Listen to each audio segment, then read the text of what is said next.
All right. Thank you, everyone. Very, very grateful for your patient audience.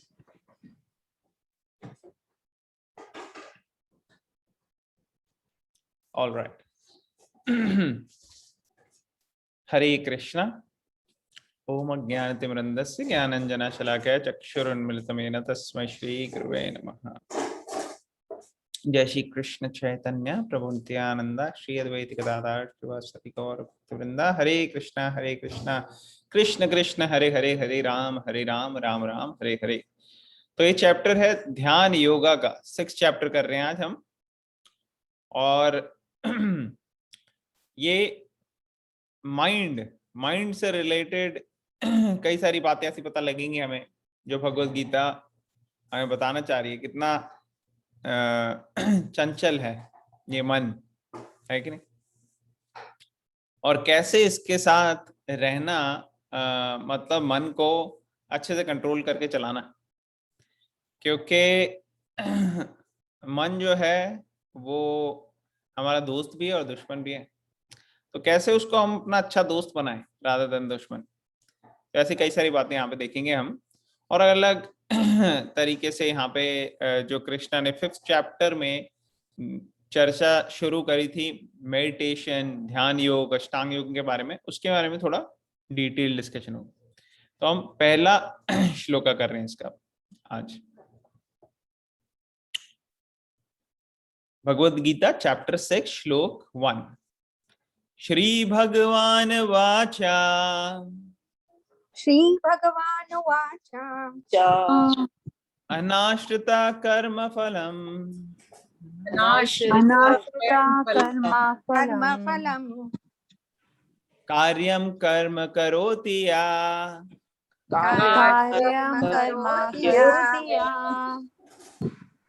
ससन्यासी च योगी च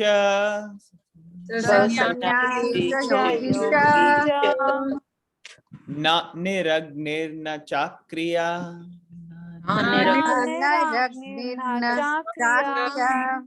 okay, तो कौन पढ़ेगा ट्रांसलेशन? I'll read. हाँ, पढ़ाओ। Translation. The Supreme Personality of Godhead said, one who is unattached to the fruits of his work and who works as he is obligated is in the renounced order of life, and he is the true mystic, not he who lights no fire and performs no duty.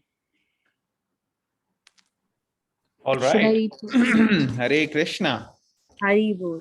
तो यहाँ पे कृष्णा बता रहे हैं कि ऐसा व्यक्ति जो अनअटैच्ड रहता है फ्रूट्स से, जो कि पहले भी कृष्ण ने बताया, निष्काम भाव से कर्म करना, अनअटैच्ड रहना, और अपने कार्यों को, अपनी क्या कहते हैं, प्रिस्क्राइब ड्यूटीज को करता है, जैसे हमने पहले डिस्कस किया था ना। तो उसके लिए भी आपको कुछ हद तक रिनंसिएशन या डिटैचमेंट या त्याग की भावना होनी चाहिए। और सबसे बड़ा त्याग होता है माइंड का, क्योंकि माइंड क्या करता है, उसको हर स्थिति में कोई ना कोई प्रॉब्लम नजर आ सकती है, और बुरी से बुरी स्थिति में भी वो अच्छी चीज देख सकता है। डिपेंड करता है कि माइंड किस तरीके से ट्रेंड है और किस तरीके से वो सोच रहा है। अब मैं एग्जांपल देता हूं आपको। अगर आपके पास एक नौकरी है और नौकरी करने में आपको एक दिन के 1000 रुपए मिलते हैं, तो आप सोचते हो कि यार किसी तरह से मेरे को ऐसी नौकरी मिल जाए ना जिसके अंदर 2000 रुपए मिलते हो दिन के, तो बहुत बढ़िया हो जाएगा। तो आपको एक ऐसी नौकरी पता लगती है जिसमें काम भी थोड़ा सा कम है।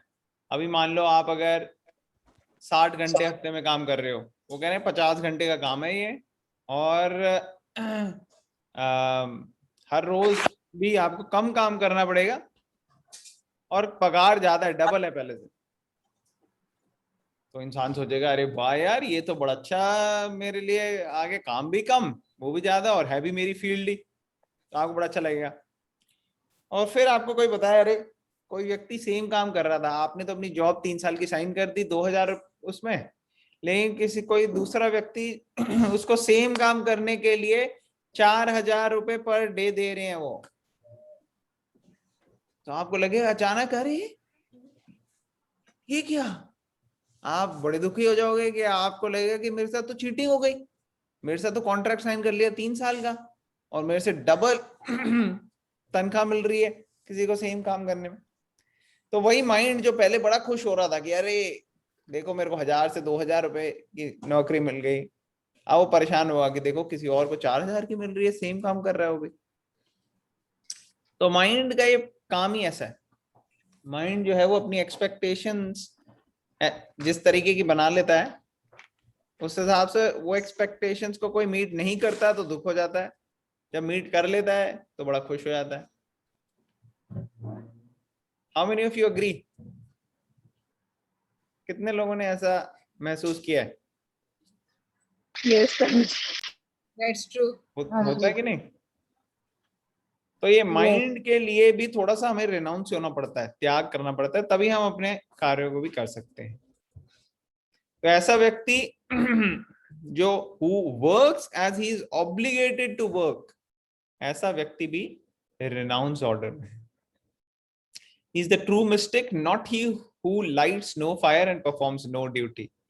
लेकिन ऐसा व्यक्ति जो अपने कार्य अच्छे से कर रहा है, ऐसा व्यक्ति भी त्याग की भावना में कार्य कर सकता है। जरूरी नहीं है कि किसी सन्यासी के साथ कंपेयर करना है जो अपने दिनचर्या की रोटी पानी कमाने के लिए काम करते हैं।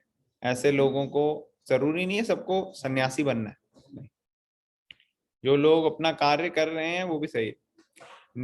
Not he who lights no fire and performs no duty का मतलब यहाँ पे एक तो हो गया वो जो बिल्कुल ठल्ला है, कुछ नहीं कर रहा, और एक वो जो कि अपने शरीर के उसके लिए कि भाई मेरे को रोटी खानी है आज, तो मैं अग्नि लेकर आऊंगा और उससे अग्नि जला के खाना बनाऊंगा और खिलाऊंगा।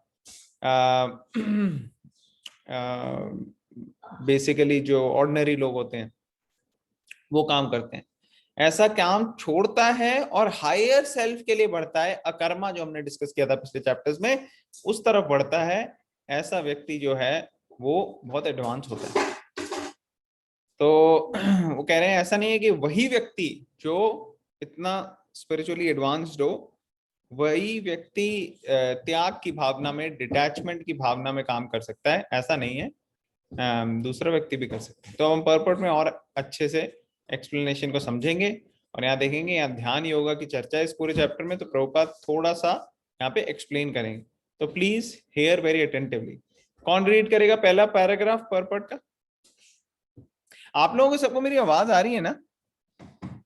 हाँ जी, आ रही है। ठीक है ना? नॉर्मली जैसे आती है वैसे ही है ना कि कम है? Yes, Prabhu. Yes, Prabhu.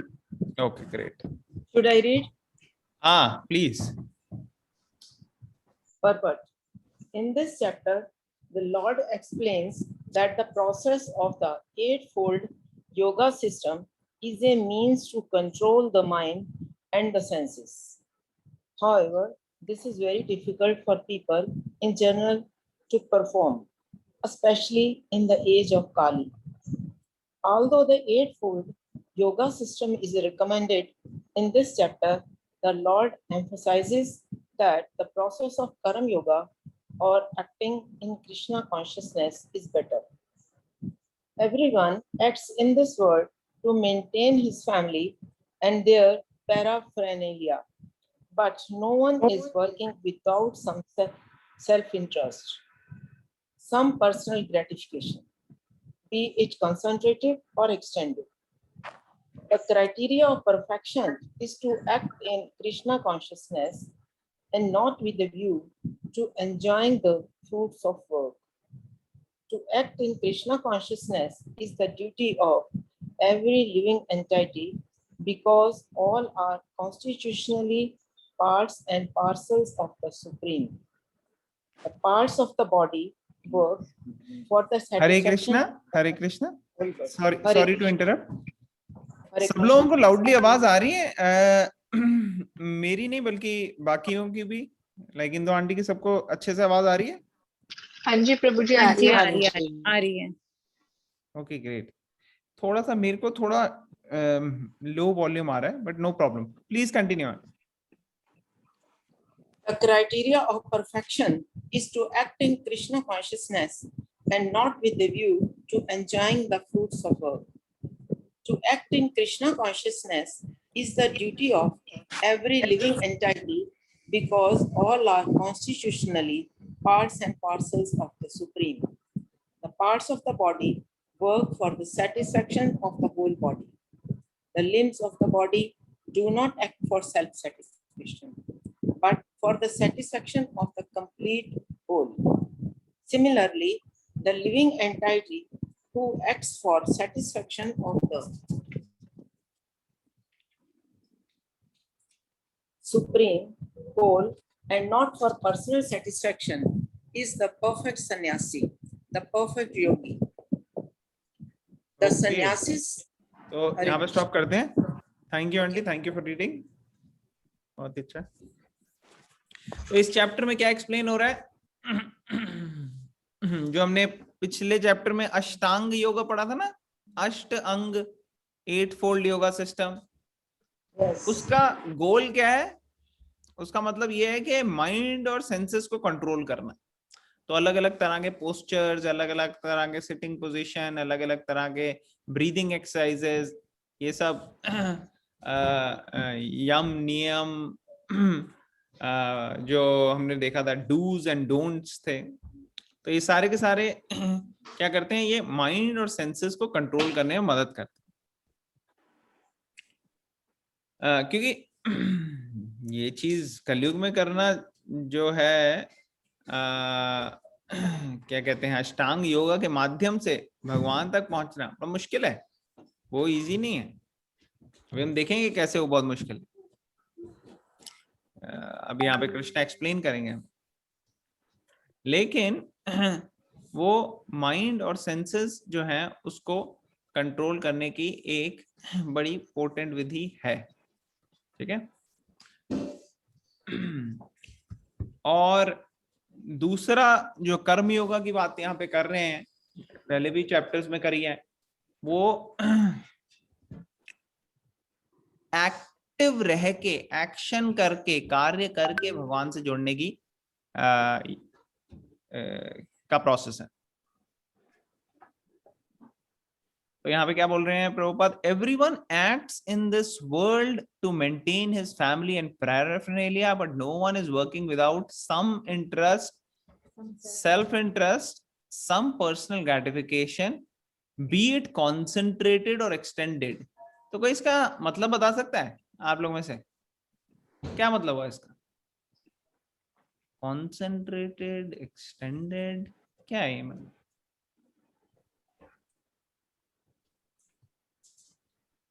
हरे कृष्णा प्रभु जी. हाँ जी बताइए. प्रभु जी, तो मुझे ऐसे समझ में आ रहा है कि या तो पर्सनल मतलब सेंस ग्रेटिफिकेशन के लिए आप करें, which is like just for me as an individual, or something that I can do for the society or the country or somebody like third party, that will be extended sense gratification. Correct, very nice. तो या तो personal sense gratification हम अपनी शांति के लिए करते हैं, अपने इंद्र तृप्ति के लिए करते हैं कोई चीज, या फिर थोड़ा एक्सटेंडेड क्या हो गया कि आप बड़े पर्सनल सेल्फ सेंटर्ड नहीं हो, लेकिन आप किसके लिए सोच रहे हो? आप अपनी फैमिली के लिए सोच रहे हो. तो वो फैमिली के लिए सोचना एक्सटेंडेड सेंस ग्रेटिफिकेशन हो गई. अब अगर आप उससे भी ज्यादा एक्सटेंडेड में जाते हो तो आप अपने मोहल्ले के लिए सोच रहे हो कि नहीं भाई हमारे मोहल्ले में ऐसा होना चाहिए, है कि नहीं? रामगढ़ के वासियों, रामगढ़ में थोड़ा अच्छा होना चाहिए हिसाब किताब. यहाँ पे ये हमारे गांव में ना बड़ी दिक्कत आ रही. तो ये हो गया थोड़ा एक्सटेंडेड. और फिर कई लोग एक्सटेंडेड क्या करते हैं, देखो भाई हम ऐसा है कि हम इस स्टेट से हैं, है कि नहीं, या इस सिटी से हैं, ऐसे हमारे शहर के लिए, दिल्ली वालों के लिए होना चाहिए, बॉम्बे वालों के लिए होना चाहिए, है कि नहीं, लांसिंग वालों के लिए होना चाहिए. तो हम सोचते हैं अपने शहर के बारे में, तो थोड़ा और एक्सटेंडेड हो गया. फिर कई बार लोग अपने कास्ट, कलर, क्रीड, रेस उनके लिए सोचते हैं कि ब्लैक लोगों के लिए हम सोचेंगे, या इंडियंस के लिए हम सोचेंगे, या हम जाट हैं, हम गुज्जर हैं, हम पंजाबी हैं, हम मराठी हैं, अपने स्टेट वालों के लिए सोचेंगे. तो ऐसे अलग अलग तरीके के एक्सटेंडेड सेंस ग्रेटिफिकेशन कहते हैं ना, इन्होंने बहुत काम किया है वैसे हिंदुओं के लिए, है कि नहीं, बहुत इन्होंने नहीं वैसे बहुत काम किया। तो क्या है ये है एक्सटेंडेड। तो किसी ना किसी तरह से हम अपने साथ अपने से जुड़े हुए जो हमारी बॉडीली डेजिग्नेशंस हैं उन सबसे जुड़े हुए चीजों के साथ अपने आप को रिलेट करते हैं और उनके लिए कार्य करते हैं। तो ये होता है एक्सटेंडेड सेंस ग्रेटिफिकेशन। कोई बहुत ही ज्यादा होगा तो वो कहेगा कि नहीं नहीं मैं पूरे देश के लिए करूंगा, फिर कोई कहेगा नहीं मैं पूरे ह्यूमैनिटी के लिए कर रहे हैं। ये ह्यूमैनिटी मतलब लगता है कितनी, मतलब सारी दुनिया आ गई इसमें, ह्यूमैनिटी हो गया। लेकिन वो क्या करते हैं, वो ह्यूमैनिटी के चक्कर में ह्यूमंस में तो फोकस करते हैं, लेकिन वो एनिमल्स को एक्सप्लॉइट करते हैं, वो मदर नेचर को एक्सप्लॉइट करते हैं। तो ये सारी चीजें जो हैं ये भी एक्सटेंडेड सेंस ग्रेटिफिकेशन में आ जाती हैं। क्लियर हो रहा है सबको?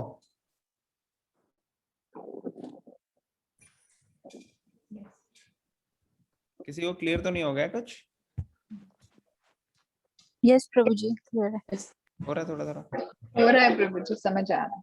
All right. तो criteria of perfection is to act in Krishna conscious. लेकिन ये देखो ह्यूमैनिटी तक की बात आ गई तो कोई खास सबके लिए हुई नहीं है एक्चुअली। तो बेस्ट क्राइटेरिया क्या है कि कृष्ण कॉन्शियसनेस के लेवल पे एक्ट किया जाए। और कृष्ण कॉन्शियसनेस के लेवल पे अगर आप करोगे तो सही तरीके से आप निष्काम कर्म की भावना से कार्य कर सकते हो। निष्काम कर्म मीन्स आप जैसे पौधे के जड़ में पानी डालोगे आप तो सारा पौधा जो है वो खिल जाएगा, और नहीं डालोगे तो मुरझा जाएगा। तो उसी तरीके से अगर आप कृष्णा कॉन्शियसनेस के लेवल पे सबसे रिलेट करोगे, सबको भगवान का पार्ट एंड पार्सल आप समझोगे। कौन सा श्लोक था 5th चैप्टर में जो कह रहा था कि सबको एक नजरिए से, एक समान, एक दृष्टि से देखता है पंडितः, जो पंडित व्यक्ति होता है वो सबको एक ही नजर से देखता है। कौन सा श्लोक है? कौन बताएगा? संस्कृत जोर से। विद्या विनय संपन्ने ब्राह्मणे कपिलस्थिनि श्रीचैव स्वपाके च पंडिता समदर्शिनः। Okay, very nice. तो ये पंडितः समदर्शिनः ये हमने पुराने चैप्टर में 5th चैप्टर में देखा था। कौन सा श्लोक था, किसी को याद है? 5 पॉइंट, किसी को नंबर याद है? 5.18 था आई थिंक, चेक कर सकते हैं। तो सबको एक दृष्टि से देखने का मतलब क्या होता है? क्विज जिन ने अटेंड की थी उनको याद होगा क्या क्वेश्चन था। एक समान देखने का क्या मतलब होता है? समदृष्टि। समदर्शी, मगर क्या उसका अर्थ क्या है? क्विज में ऑप्शन था ना, आप लोगों ने सबने राइट भी किया था कई लोगों ने। That he sees the परमात्मा within the heart of everybody। वो सबको देखता है कि सबके अंदर भगवान, सब भगवान के अंश हैं, पार्ट एंड पार्सल हैं भगवान के। तो ये उसकी कॉन्शियसनेस होती है। वो ये नहीं सोचता कि अरे जैसे किसी जानवर को कोई देखता है मटीरियलिस्ट, वो सोचता है कैसे इस जानवर को मार के मैं खा लूं या बेच दूं या पैसे कमा लूं जानवर से, या फिर इस जानवर को अपने घर पाल के और इससे मुझे आनंद मिलेगा। जब मैं पालूंगा किसी जानवर को, मेरे पास कोई होगा जिसके साथ मैं अपने आप को रिलेट कर पाऊं। इंसानों से तो मैं कर नहीं सकता, तो अब जानवरों से कर लूं। तो ऐसे लगता है कई लोगों को। और कई लोग जो हैं वो उसको देखते हैं, रिस्पेक्ट करते हैं एक दृष्टि से कि देखो ये भी भगवान का अंश है, पार्ट एंड पार्सल है, इसने भी अपने कोई पुराने जन्मों में कार्य किए हैं जिसकी वजह से बेचारे को ये शरीर मिला है, और हमें ये शरीर मिला है हम बेचारे को, तो दोनों ही बेचारे हैं, है कि नहीं। लेकिन अभी भगवान की कृपा से हमारे को ऐसी सिचुएशन मिली है जब हम समझ सकते हैं कि कैसे इस लेवल से ऊपर जाया जाए। क्लियर हो रहा है सबको? Yes Prabhu ji. Okay. To act in Krishna sorry, to act in Krishna consciousness is duty of every living entity, because all are constitutionally parts and parcel of the Supreme. The parts of the body work for satisfaction of the whole body.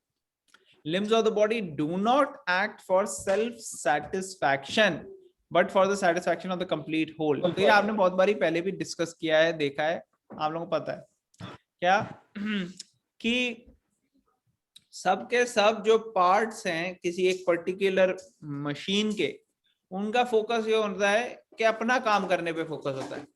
ये नहीं focus होता कि पूरी machine का काम मैं ही कर लूंगा। जैसे एक नट बोल्ट है, वो नट का बोल्ट का काम है मेरे को कस के पकड़ के रखना है कि नहीं।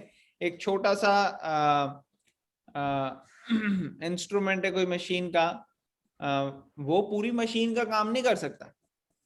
उसी तरीके से हमारे शरीर है, हमारे शरीर के हर एक बॉडी पार्ट चाहे कि हमें अपने आप खाना खाना है, उंगलियों को अलग खाना है कि नहीं, आंख के अंदर अलग खाना, कान के अंदर डालो खाना डालो, तो वो एंजॉय नहीं कर सकते गुलाब जामुन को, रसगुल्ले को। लेकिन अगर मुंह में जाएगा तो सारे के सारे शरीर जो है वो रिष्ट पिष्ट हो जाएगा। इसीलिए जो भोक्ता है सारी लिविंग एंटिटीज में से, वो कौन है? भोक्ता मीन्स एंजॉयर। कौन है एंजॉयर? कृष्णा। हाँ, तो एंजॉय करने की ड्यूटी, वो भी ड्यूटी है एक एंजॉय करने की, वो ड्यूटी हमने कृष्णा को दे दी। हमने नहीं, मतलब ऐसे सृष्टि बनी है कि वो ड्यूटी कृष्णा के पास आ गई, और हमारी ड्यूटी क्या आ गई? जैसे हाथ की ड्यूटी होती है भाई गुलाब जामुन उठा के मुंह में डालना, तो कृष्णा जो है वो मुंह और पेट है, और हम जो है हम हाथ पैर हैं। तो हमको कोशिश करनी है कि वो मुंह में डालें। इसका मतलब कि भोक्ता समझे कृष्णा है और उनकी सेवा में कर लगे, अपने आप हमारे को सेटिस्फैक्शन मिलेगी, नरिशमेंट मिलेगी और स्ट्रेंथ आएगी इससे। तो ये करेंगे। यस, तो ये बहुत इंपॉर्टेंट श्लोका है, 5th चैप्टर का लास्ट श्लोका है। वो अंश अभी सुनाएगा मैं। भोक्ताराम यज्ञ तपसाम सर्वलोकामहेश्वरम सूर्यदम सर्वभूतानां शाश्वतम ज्ञात्वा मां शान्तिमृच्छति। Very good, okay, Very good, Hari Bol. Alright. Part and parcel of body work for satisfaction of the whole body. Limbs of the body do not act for self satisfaction but satisfaction of the complete whole. Similarly, living entity who acts for satisfaction of the supreme whole and not for personal satisfaction is the perfect sannyasi, perfect yogi. तो ऐसा व्यक्ति जो है, जो पूरी तरह से भगवान की सेवा में लग रहा है, ऐसा व्यक्ति जो है वो परफेक्ट सन्यासी होता है और परफेक्ट योगी होता है। देखो, जनरली लोग ना सोचते हैं कि हमें अकेलापन लग रहा है। कई बार आपने देखा होगा, लोगों को ऐसा लगता है, सभी लोगों को लगता है कि बड़ा अकेलापन है, क्योंकि वो रिलेट नहीं कर पा रहे लोगों के साथ, मिल नहीं पा रहे। कोई लोग होते भी हैं उनकी लाइफ में तो उनके साथ अंडरस्टैंडिंग ठीक बन नहीं पा रही है, और या फिर लोग बहुत दूर हैं, कभी किसी वजह से आपकी नौकरी बड़ी दूर लगी हुई है घर वालों से, या आपकी स्टडी लाइफ में आपको कहीं जाना पड़ा दूर। तो इन सब परिस्थितियों में क्या होता है, इंसान कई बार अकेला हो जाता है। लेकिन शास्त्र वैसे जनरली हमें बताते हैं कि हमें बहुत ज्यादा अकेला रहना नहीं चाहिए, क्योंकि अकेले में इंसान जो है वो सही एसोसिएशन नहीं होगा उसका, तो उसकी वजह से माइंड जो है वो अनकंट्रोल हो जाएगा। माइंड जो है अनकंट्रोल होके गलत गलत काम में पड़ सकता है व्यक्ति। तो जनरली इंकरेज किया जाता है कि कैसे इंसान जो है वो अकेलेपन में ना रहे। लेकिन एक व्यक्ति है जिसके लिए एक्चुअली इंकरेज करते हैं कि वो अकेला रहना चाहिए उसको, और वो व्यक्ति है जो सन्यासी होता है। जो सन्यास ले लेता है, सन्यास आश्रम में आ जाता है, वो फिर अकेला जाता है प्रचार करने के लिए, अलग अलग कार्य के लिए, लोगों को सिखाने के लिए। तो वो क्यों होता है? वो इसलिए होता है क्योंकि सन्यासी जो लेवल पे, सन्यास के लेवल पे आ जाता है, वो समझ लेता है कि मैं अकेला हूं ही नहीं, मैं हूं ही नहीं अकेला, हमेशा भगवान की प्रेजेंस को फील करता है वो अपने साथ। तो ऐसा व्यक्ति अकेला नहीं होता। ऐसा व्यक्ति जो है वो सही मायने में भगवान के साथ अपना संपर्क हर स्थिति में स्थापित करता है। वो हर सिचुएशन में देखता है कि कैसे भगवान जो है वो सदैव है हमारे साथ। जैसे एक बारी एक स्टोरी आती है, एक बहुत महान भक्त थे, उनका नाम था कनक दास। तो कनक दास जो है वो एक छोटे बालक थे। हालांकि वो बड़ी ऊंची जाति से नहीं थे, काफी निचली जाति से थे। शूद्रा की फैमिली से वो पले बड़े थे। लेकिन जब उनको अपने शिक्षा दी जा रही थी सब बच्चों को, तो उसमें गए वहां पे, और जो टीचर थे स्कूल के, उन्होंने सबको एक एक आम दिया और उन्होंने कहा देखो बच्चों ये आम आपने जाके खाना है, लेकिन ऐसी जगह खाना है जहां आपको कोई भी ना देखे। अच्छा, ये आपका होमवर्क है, आज का होमवर्क था भाई आम खाना है। लेकिन होमवर्क का क्या एक प्री रिक्वेस्ट है कि तब खाना है जब कोई ना देख रहा हो। तो सब लोग बच्चे गए, उन्होंने अपना कोई ना कोई जगह ढूंढी जहां पे कोई ना देख रहा हो, वहां आम खा लिया। अगले दिन आए तो अगले दिन सबसे पूछा, सबने आम खा लिया? तो सबने आम खा लिया था, बस एक कनक दास ने नहीं खाया था। तो कहा ले ये देखो, सबने खाया, ये नहीं खाया इसने। तो उन्होंने सबसे पूछा भाई कैसे खाया? किसी ने बताया कि कैसे मैं वहां पे छुप के खा रहा था पेड़ के पीछे। किसी ने कहा कि मैं पलंग के नीचे चला गया था। किसी ने बताया कैसे मैं अपने कमरे में बंद होके खा रहा था, किसी को देखा नहीं मुझे। तो ये सब बता रहे थे।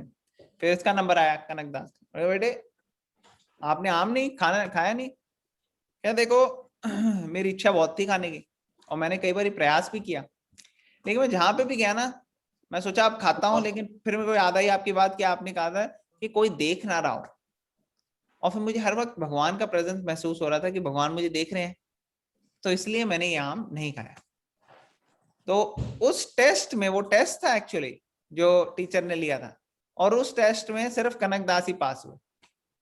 तो ये टेस्ट था कि कैसे हर वक्त वो भगवान की प्रेजेंस को फील कर पाते हैं। तो ऐसे व्यक्ति, हालांकि वो छोटे से बालक थे, लेकिन ये कॉन्शियसनेस जो है यही असली सन्यासी की कॉन्शियसनेस। तो ऐसे व्यक्ति जो है वो दूसरों के लिए कार्य करते हैं क्योंकि वो भगवान को प्रेजेंस सब में देखते हैं। तो ऐसा व्यक्ति जो परफेक्ट योगी है। तो अभी आगे इस चैप्टर के एंड में डिफाइन करेंगे भगवान की सबसे टॉप मोस्ट योगी कौन सा है, वो बताएंगे। ठीक है, ऑलराइट। नेक्स्ट पैराग्राफ कौन पढ़ेगा? नेक्स्ट पैराग्राफ कृष्ण कहने जी। हाँ पढ़िए आप। The sannyasi sometimes artificially think that they have become liberated from all material duties, and therefore they cease to perform Agnihotra yagnas, fire sacrifice. But actually, they are self-interested because their goal is to become one with the impersonal Brahman. Such a desire is greater than any material desire, but it is not without self-interest. Similarly, the mystic yogi who practices the yoga system with half-open eyes, ceasing all material activities, desires some uh, desires some satisfaction for his personal self. But a person acting in Krishna consciousness works for his satisfaction of the whole without self-interest. A Krishna conscious person has no desire for self-satisfaction. His criterion of success is the satisfaction of Krishna, and thus he is the perfect sannyasi or a perfect yogi. Lord Chaitanya, the highest perfection, the highest perfectional symbol of renunciation, prays in this way. Okay मैं पढ़ता हूँ। न धनम न जनम न सुंदरीम कवितां वा जगदीश कामये मम जन्मनि जन्मनीश्वरे भवतात् भक्तिरहैतुकी त्वयि। आप कंटिन्यू करोगे last paragraph? Hanji. O Almighty Lord, I have no desire to accumulate wealth, nor to enjoy beautiful women, nor do I want any number of followers. What I want only is the causeless mercy of your devotional service in my life birth after birth. Okay, thank you very much for reading. तो यहाँ पे क्या बता रहे हैं कि देखो सन्यासी के बारे में बताया ना अभी, तो सन्यासी भी कई तरीके के होते हैं। कुछ सन्यासी ऐसे होते हैं जिनका गोल होता है कि कैसे हम इस जन्म मृत्यु के चक्र से बाहर आए, और कई सन्यासी ऐसे होते हैं जिनका गोल होता है कि कैसे हम भगवान की सेवा में लगे। तो दोनों सिमिलर भी हैं लेकिन दोनों फर्क भी है दोनों चीजों। एक होता है जो जन्म मृत्यु के चक्र से बाहर आने की बात करते हैं, उनका गोल कई बार ये हो जाता है भगवान की सेवा करना, तो एक पर्टिकुलर सेक्शन ऑफ सन्यासियों का होता है गोल। लेकिन दूसरे सेक्शन है जो समझते हैं कि भगवान तो एक्चुअली भगवान का कोई आकार नहीं है, वो निराकार है, वो कोई पर्सन नहीं है, व्यक्ति नहीं है जिनको सेवा की जाए, वो एक्चुअली एक शक्ति है और हम भी वो शक्ति बन सकते हैं। तो इस तरीके से वो अलग अलग यज्ञ करते हैं, वेद पढ़ते हैं, अलग अलग किताबें पढ़ते हैं और ये समझाते हैं लोगों को कि आप भी वो बन सकते हो। लेकिन उनका मेन गोल क्या होता है, वो अपने आप को हमें उधर जाना है, बाकी लोगों के लिए इतना फोकस नहीं होता, फोकस होता है अपने लिए। ऐसे व्यक्तियों को बताया गया यहाँ पे कि ये इम्पर्सनल भ्रमण की तरफ बढ़ने, और इनका डिजायर क्या है, इनका है हमें इस शरीर से बाहर निकलना है। तो ये सेल्फ इंटरेस्ट के ड्राइव से करा गया कार्य है। और वो व्यक्ति जो भगवान की सेवा में लगता है वो एक्चुअली सब में देखता है भगवान को, और सब समझता है कि कैसे सारे व्यक्ति जो हैं वो बेचारे टॉर्चर हो रहे हैं, तकलीफ में। तो वो क्या करता है, वो सबके जन कल्याण के लिए, परोपकार करने के लिए लोगों को इंस्पायर करता है कि वो भी भगवान के करीब आए। उनको लगता है कि देखो हमको तो भगवान की सेवा में इतना आनंद मिला, हम चाहते हैं बाकी लोगों को भी मिले, तो बाकी लोगों से भी शेयर करता है। तो ऐसा व्यक्ति जो होता है वो कृष्णा कॉन्शियस व्यक्ति होता है, चाहे वो सन्यासी हो या ना हो। ऐसा व्यक्ति जो है उसको सन्यासी से भी ज्यादा क्या कहते हैं एडवांस समझा गया। जैसे प्रहलाद महाराज का एग्जाम्पल आता है, जैसे हमने पिछले कुछ दिन पहले डिस्कस किया था कि छोटे से 5 साल के व्यक्ति हैं, बच्चे हैं, लेकिन वो बाकी लोगों को, अपने पिताजी को और बाकी लोगों को ये बता रहे हैं कि क्या सही मार्ग है, क्या सही दिशा है जाने के लिए। वो अपने बारे में नहीं सोच रहे अरे मैं कुछ ऐसा कर लेता हूँ जिससे मैं बच जाऊं, नहीं, वो ये सोच रहे हैं कि मैं तो आनंद में हूँ, भगवान के प्रेजेंस को फील कर रहा हूँ, बाकी लोग भी क्यों परेशान रहे, वो भी, उनको भी थोड़ा आनंद मिलना चाहिए। तो इसलिए वो बाकी लोगों के शुभ चिंतक हैं एक्चुअली। जितना हिरण्यकश्यप सोच रहा था कि मैं प्रहलाद को मारूंगा, टॉर्चर करूंगा, सब कुछ करूंगा, प्रहलाद उतने ही हिरण्यकश्यप के शुभ चिंतक थे एक्चुअली प्रहलाद ही थे जो हिरण्यकश्यप को सही मायने में प्रेम करते थे। बाकी लोग प्रेम नहीं करते थे, बाकी लोग डरते थे हिरण्यकश्यप से, इसीलिए वो कर लेते थे जो वो कह रहे हैं।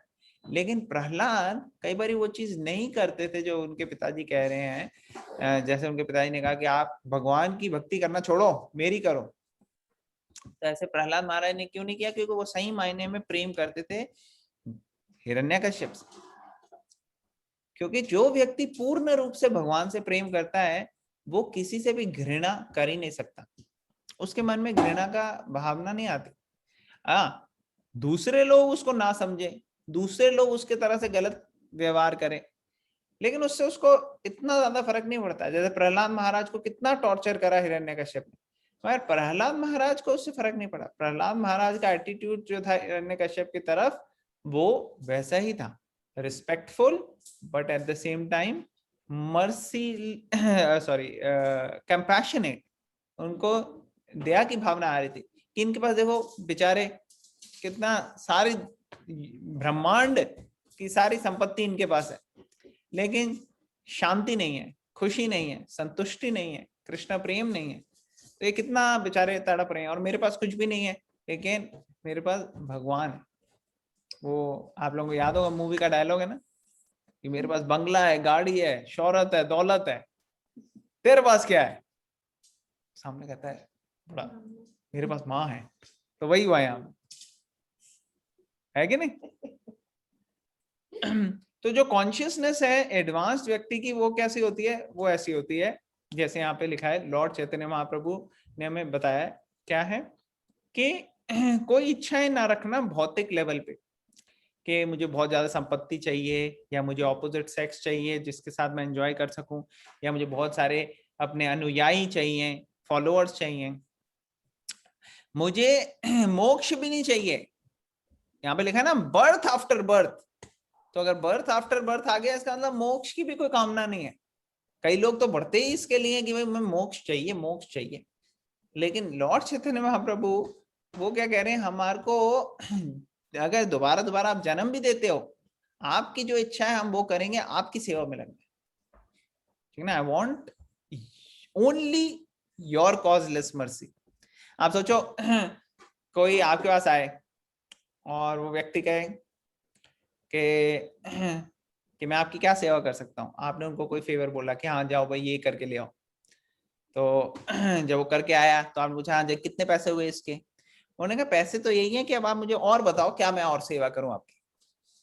वो बोले ये क्या है, मैं सोच रहा था कि पैसे नहीं पैसे नहीं, पैसे यही है कि आप मुझे और सेवा दो, और सेवा दो, और सेवा एक के बाद एक आप सेवा देते रहो।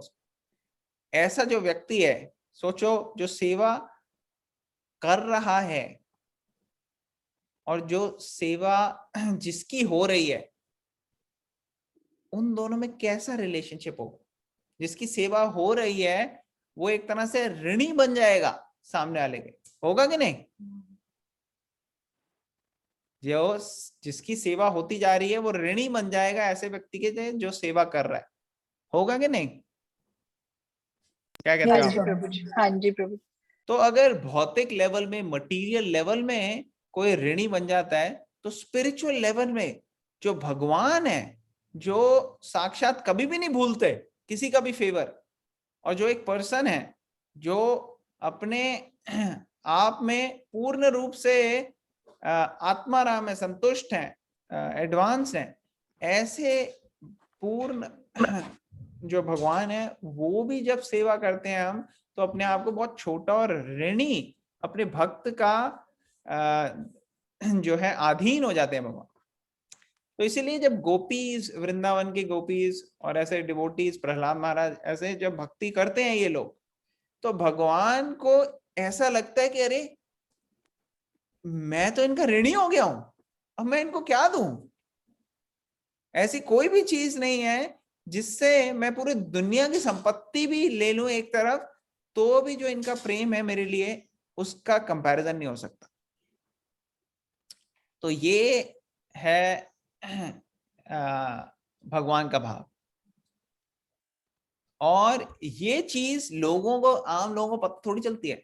आम लोग तो लगे हुए हैं अपनी, लेके जाते हैं वो लिस्ट और वही कहते हैं कि हम धन दे दो हमारे को, संपत्ति दे दो हमारे को, नौकरी दे दो हमारे को, सुख संपत्ति घर आवे, कष्ट मिटे तन का।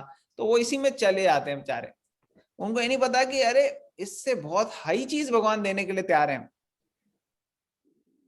और ये कॉन्शियसनेस जो है, ये लॉर्ड चैतन्य महाप्रभु जो भगवान खुद हैं, ये आके हमारे को सिखा रहे हैं, बता रहे हैं, तो लोगों को पता लग रही है कि अच्छा ऐसे है। और इसका जो फायदा उठाते हैं वो व्यक्ति भगवान की तरफ आगे बढ़ पाते हैं, और वो व्यक्ति पूर्ण रूप से भगवान की सेवा में लग पाते हैं। और उससे क्या होता है, वो हमेशा खुश रहते हैं और सेटिस्फाइड रहते हैं, और जन कल्याण के लिए वो हाईएस्ट चीज कर पाते हैं without selfish interest, self centred, और कोई उसकी हमने कौन सी पढ़ी थी, एक्सटेंडेड और पर्सनल सेंस ग्रेटिफिकेशन की भावना नहीं होती। ऑलराइट, हम यहाँ पे स्टॉप करेंगे। आई थिंक किसी का कोई क्वेश्चन है तो हम ले सकते हैं। किसी ने, I think somebody raised hands earlier. मैंने किया था प्रभु जी। यस माता जी, हरे कृष्ण। हरे कृष्णा प्रभु जी। सो प्रभु जी मेरा क्वेश्चन ये है, अभी जैसे आपने प्रहलाद महाराज का शेयर किया ना कि मतलब उनको जो है वो किसी से ऐसे प्रॉब्लम नहीं थी, मतलब उनको हिरण्यकशिपु से कोई प्रॉब्लम नहीं थी, तो वो वहीं पे रह भी रहे थे और ये प्रॉब्लम्स भी सह रहे थे। बट प्रभु जी कई बार प्रैक्टिकल लाइफ में ऐसा होता है ना कि वो किसी से घृणा नहीं करते, तो ऐसा हो जाता है ना कि जैसे हम कि कोई हमें कोई बात ऐसी कहता है, या जो आप फॉलो करते हो, जो आप करते हो, नॉर्मली भी नहीं भी फॉलो करते, तो कुछ लोग ऐसे होते हैं जो वो इतना नेगेटिव बोलते हैं कि आपको उनसे दूरी बनानी ही पड़ती है। अगर आप उनसे, और आपको इरिटेशन भी हो जाती है उनकी बातों से, तो इरिटेशन होती है इसलिए हम डिस्टेंस मेंटेन कर लेते हैं। तो जो एक डिवोटी है या जो भगवान को मानता है, क्या उसको ये भी नहीं करना चाहिए? बड़ा अच्छा अगर क्वेश्चन वो है, वेरी गुड। तो क्वेश्चन ये है कि देखो कई बारी क्या है कि अभी तो हमने प्रहलाद महाराज का एग्जांपल पढ़ा कि हिरण्यकश्यप से उनको कैसा भावना थी, लेकिन हमारी पर्सनल लेवल में क्या होता है, हम तो प्रहलाद महाराज नहीं है, तो हमारा क्या हो जाता है कि कोई अगर हमारे को नेगेटिवली बोलता है या कोई हमारे को डिस्करेज करता है तो उससे हम फिर इरिटेट हो जाते हैं और कई बार उन लोगों से डिस्टेंस बनाते हैं। तो ये सही है कि नहीं? अब आंसर, पहली चीज क्या है कि बड़े जो महान भक्त हैं जैसे प्रहलाद महाराज, ऐसे व्यक्तियों को हम मिमिक नहीं कर सकते। मिमिक मतलब कि उनकी देखा देखी नहीं कर सकते। ऐसा नहीं कि अरे प्रहलाद महाराज जो है उनको ऊपर से फेंक दिया था उन्होंने हिरण्यकश्यप, कुछ नहीं हुआ, हमें भी कुछ नहीं होगा, हम भी छलांग लगा लें, ऐसा नहीं है। क्या है कि प्रहलाद महाराज जो हैं और जो एडवांस वैष्णव हैं वो हमारे को मार्ग दिखा रहे हैं कि क्या होना चाहिए, लेसन है उनकी लाइफ में। क्या है प्रहलाद महाराज की लाइफ में?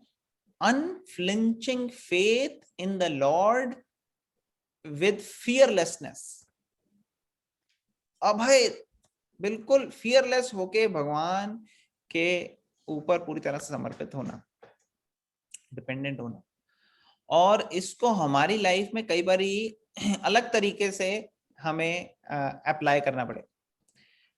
जैसे हमने अभी पढ़ा था 4th चैप्टर में कि तद्विधि प्रणिपातेन परिप्रश्नेन सेवया उपदेक्षन्ति ते ज्ञानम ज्ञानिना तत्त्वदर्शिना, कि हमें एक अपनी लाइफ में स्पिरिचुअल मेंटर, गाइड, गुरु ऐसे चाहिए जो हमारे को गाइड कर सके कि शास्त्र में जो ये सब ज्ञान है ये पर्सनल लाइफ में कैसे अप्लाई किया जाए, और हर एक की स्थिति अलग है।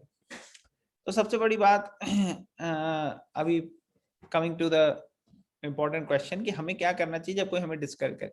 जब हमें कोई कुछ कह रहा है या हमें कोई डिस्करेज कर रहा है या हमें कुछ कोई बोल रहा है, तो सबसे पहले हमारे को समझना चाहिए कि अगर वो बुरा है या डिस्करेजिंग है या जो भी है, तो इससे कोई हमारी गलती नहीं है। इसमें हमें इससे बहुत ज्यादा अफेक्ट होना नहीं चाहिए कि सामने वाले ने हमें क्या कह दिया, बहुत बड़ी प्रॉब्लम हो गई हमारे लिए। नहीं, एक्चुअली हमारी प्रॉब्लम है ही नहीं, सामने वाले ने जो बोला है वो उसकी प्रॉब्लम है। अगर उन्होंने कटु वचन बोले हैं, कोई गलत चीज बोली है, तो वो उनकी प्रॉब्लम है एक्चुअली। और अगर उन्होंने कोई अच्छा बात बोली है तो ये उनका बड़प्पन है। हमें अपने एक सर्कल ऑफ कॉन्फिडेंस होना चाहिए, हमारे ऐसे व्यक्ति होने चाहिए, ऐसे लोग होने चाहिए हमारे साथ जिनके साथ हम इंस्पिरेशन ले और जो हमें हेल्प कर सके, गाइड कर सके, जो ट्रस्टवर्दी हो, जिनके थ्रू हम अपना चेक कर सकें, क्रॉस चेक, कि जो मैं, जैसे होता है ना जीपीएस चेक करते रहते हैं हम कि जीपीएस में हम सही रास्ते पे जा रहे हैं कि नहीं जा रहे, उसी तरह से ऐसे लोग जीपीएस का काम कर सकते हैं, हमें बता सकते हैं कि हम सही रास्ते पे जा रहे हैं कि नहीं जा रहे। और कई बार हो सकता है वो हमारी फॉल्ट भी निकालें, तो हमारे को ऐसे लोगों को इंकरेज करना चाहिए। कहते हैं ना निंदक नीरे राखिए, कि भाई अपने निंदक को पास में रखो। तो ऐसे लोग जो है वो हेल्प कर सकते हैं, प्रोवाइडेड उनके साथ हमारा वैसा रिलेशनशिप शेयर हो।